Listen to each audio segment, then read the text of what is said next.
It's impossible to start a review of the new BMW 4 Series Coupe without talking about that grille. Now, there has already been a lot of talking about that grille, online especially, and it's fair to say that most of it isn't positive. People don't like it. People don't care that the very earliest BMWs had an upright, tall grille. They just do not like the look of it on a modern BMW. Personally, I don't think it looks terrible on this particular car.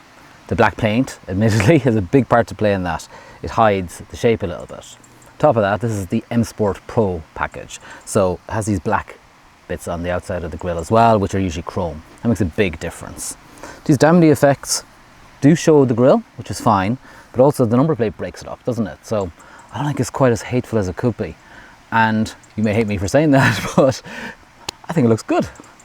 I actually like the detailing here of the badge. It's got a bit of a castellation effect. It's a shame the bonnet doesn't come all the way down to here. That would be even more impressive, like it did in the Concept 4. But it's not a bad effect. Now, the M Sport Pro package also means these darkened headlights, and they give the front a whole lot of menace, especially again with this black paint.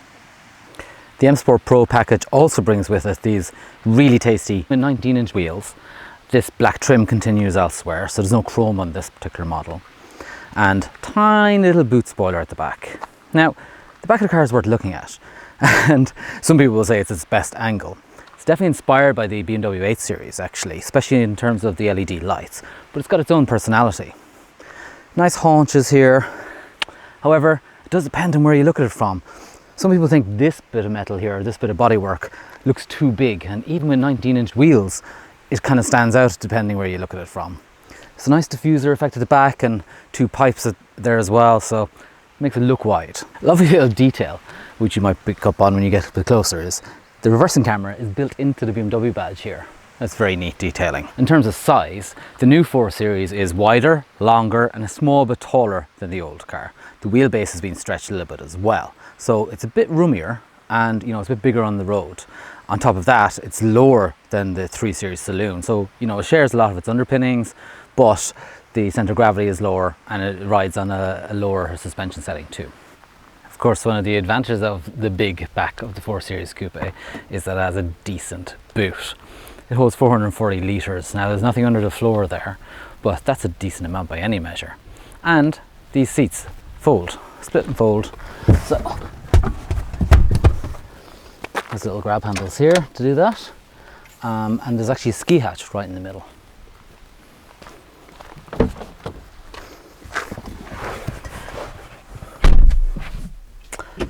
Thank you.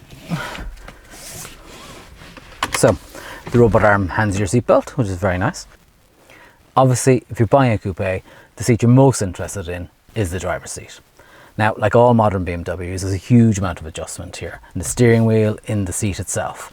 You can put the steering wheel in and out by quite a big amount, up and down, very easy to see the instruments through it. The seat itself is electrically adjustable. And as well as the usual amount of adjustment forward, back, you can adjust the base actually, and you can adjust how figure hugging you want it, which is quite useful. The rest of the cabin, it won't be a surprise to anybody that's familiar with the newest generation of BMW, so it's very similar to the new 3 Series for instance. But if you're coming from the previous 4 Series, it's a massive step up, a big step forward in terms of technology. In front of you, you have these lovely crisp digitally rendered instruments. Now, we've criticised them in the past because there isn't enough personalisation in the view for our liking, and it can sometimes at a glance be difficult to see what the speed is on the speedo because of the design of it, but this car has a head-up display actually, which helps that. Still, I think people will be wowed by it in the showroom and they'll like it. Complementing it, and something we have very, very little bad to say about, is the touchscreen in the middle. Now, thankfully, it isn't just a touchscreen. You can use voice, you can use gesture control, which is very limited use to be fair. And BMW has kept its little click wheel in the centre console here, so I find still that is by far the best way to adjust things, certainly when you're driving along. If you're parked up and you're adjusting bits and pieces, you might, every now and then press the screen itself. But I still find the wheel is very intuitive to use, much quicker. The centre console, where that wheel is worth a look actually. It looks really nice. It's nice materials and nice to touch and nice to use. I have a small criticism, and it's something that is in all modern BMWs. This whole area down here, all the buttons feel the same. So you actually still need to take your eyes off the road to use it, which isn't ideal actually. And when you do get into the back, which takes a little bit of jigging around in fairness, it isn't bad at all. I'm sitting behind my own driving position here. So as you can see, I have some room for my feet, plenty of room for my knees. I'm under 6 foot and, you know, I can just about touching the headlining here. It's not bad though, not at all. I have room for my elbow here. It's only 2 seats in the back, so plenty of room in the middle here. Feels a bit like you've got some space. It's much better than the BMW 8 Series Coupe, for instance. You'd gladly spend a journey back here. You also got your own climate control. There are 2 USB-C ports there. Not bad at all. And as is the way in the BMW, the driving modes do make a difference. It starts up in comfort all of the time, and that's just a good everyday use. It's fine. Press Sport and everything sharpens up a little bit. Now, this particular car with the M Sport Pro package, it gets the adaptive M suspension, so you got adjustable damping between 2 different levels, Sport and Comfort again. And actually, it's got an adaptive button, so you can leave the car do its own thing. Leave the car work out what it's doing, let the car realise you want to drive a bit quicker, a bit sportier and more dynamic. It'll firm up the dampers. There's also the Eco Pro mode. That's if you want to eke out every little drop of fuel, make it the most economical possible. It also encourages you to drive economically. The throttle response is dulled, the air conditioning is reduced, etc. Now, the 420D, it's got the newer 2-litre turbo diesel engine, so it previewed in the 3 Series. It's actually a twin turbo unit. I know BMW has often talked about twin power turbo and all this, but this actually has got 2 different turbochargers. Despite that, the peak outputs aren't actually any different to the predecessor, so it's 190 horsepower, 400 newton meters of torque. Nothing wrong with any of that, of course. The bit of a difference with this one, it's also got the 48-volt mild hybrid assistance that I mentioned earlier, and that can add actually 11 horsepower extra at times when it feels like it. You don't detect it happening too much, or you don't detect that system getting involved too much actually, which is a good thing. Some cars, it's a bit too obvious. Every now and then when you're slowing right down, you can feel there's a bit of regenerative braking going on perhaps. Other than that, it doesn't feel too different. That twin turbo diesel engine, incidentally, even though it hasn't got any more power or torque than its predecessor, it's got a better drivability across the rev range, and it's smoother, it's quieter, it's more economical. It's a very decent engine, and actually it's particularly quiet in this, probably helped by insulation and everything, but it's one of the quietest 4-cylinder diesels in a BMW for a while, to be fair. Obviously, it's still only the one to go for if you're going to be racking up the miles.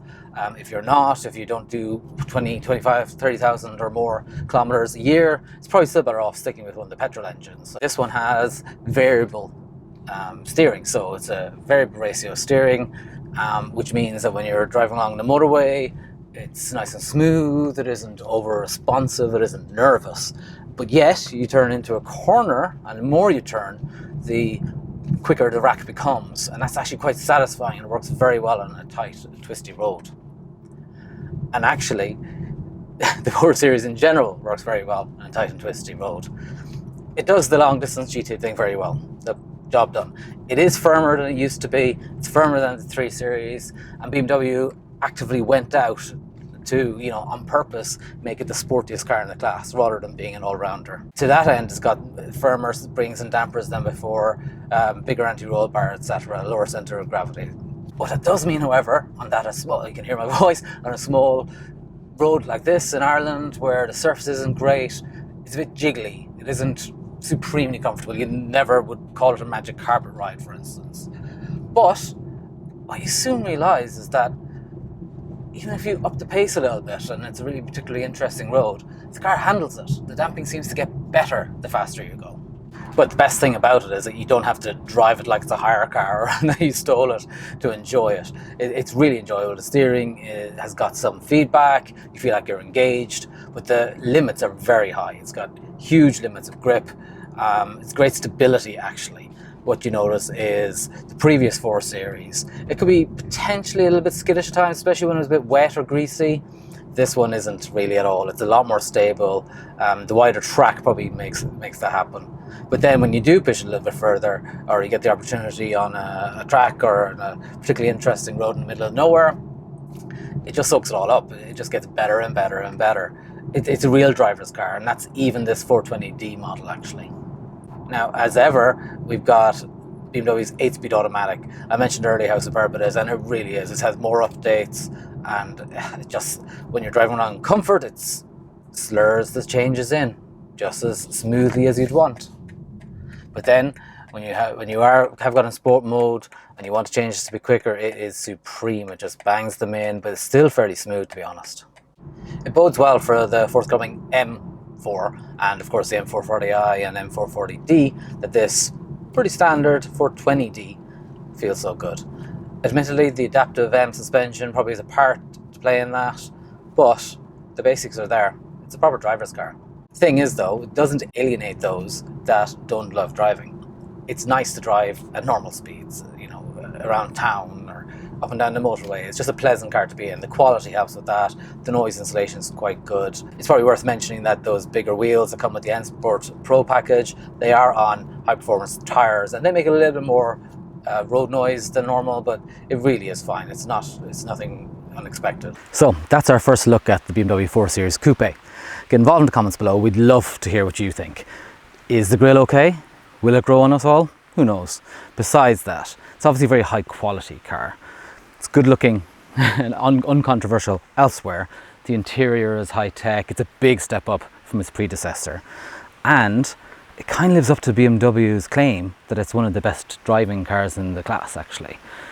You know, it does everything. It's a good GT car, and yet when you push it on, it's really engaging, really, really good. It's going to do well. See, if I stand here, you can't even see the grille. Now, if you want to read more about the 4 Series and all of its rivals, go over to the CompleteCar.ie website. Thanks for watching.